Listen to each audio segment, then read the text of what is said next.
Sosial buat membuktikan hak tagih Anda itu sebenarnya berakar di sini, di pasal 1082 KUH Perdata. Hukum tuh menegaskan loh kalau kewajiban penjamin meskipun sifatnya cuma tambahan atau aksesoris itu tetap mengikat penuh. Jadi secara yuridis, utang penjamin ini langsung aktif begitu debitor utamanya wan prestasi. Pasal inilah yang jadi fondasi utama Anda buat nunjukin ke hakim kalau hak Anda itu nyata secara hukum. Nggak cuma itu, Undang-Undang Kepailitan, tepatnya di pasal 142 ayat 1, juga hadir sebagai tameng pelindung Anda.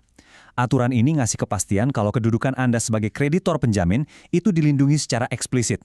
Jadi, jangan khawatir, kesalahan administrasi kecil atau cuma sekedar beda tafsir sepihak dari kurator nggak akan bisa dengan gampang menghapus hak sah Anda gitu aja. Terakhir, kita masuk ke bagian kelima, batas pembayaran dan subrogasi. Anda harus tahu nih, pengadilan itu benar-benar ketat soal larangan pembayaran ganda. Artinya, Anda cuma berhak nerima pelunasan maksimal 1 kali aja dari total utang. Entah itu nagih ke debitur utama atau ke penjamin yang lagi pilot ini.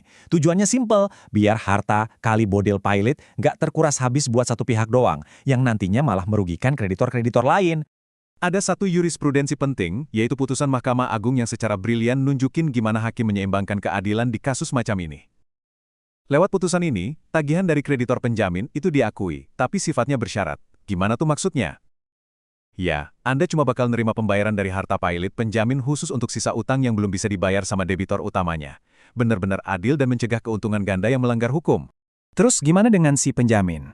Nah, hukum kenal yang namanya hak subrogasi. Kalau harta pilot penjamin ini pada akhirnya dipakai buat lunasin utang Anda, si penjamin secara otomatis gantiin posisi Anda buat nagih balik ke debitor utamanya. Tapi jujur aja, dalam realitas kepailitan, ngeksekusi hak subrogasi ini susahnya minta ampun karena aset yang udah pasti terbatas. Makanya menangin tahap verifikasi awal lewat renvoy tadi adalah benar-benar urusan hidup dan mati buat aset Anda.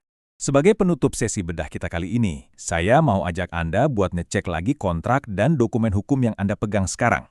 Coba tanyain ke diri sendiri, kalau mimpi buruk skenario pilot ini kejadian besok, apa dokumen-dokumen Anda udah cukup tangguh buat nangkis ceceran kurator dan menang di meja hijau? Ingat, persiapan dan amunisi hukum yang solid adalah satu-satunya pelindung nyata buat uang Anda. Jadi, udah siap bongkar dan periksa ulang dokumen penjaminan Anda hari ini? Butuh konsultasi hukum segera? Hubungi Jangkar Global Groups, kami solusi legal Anda.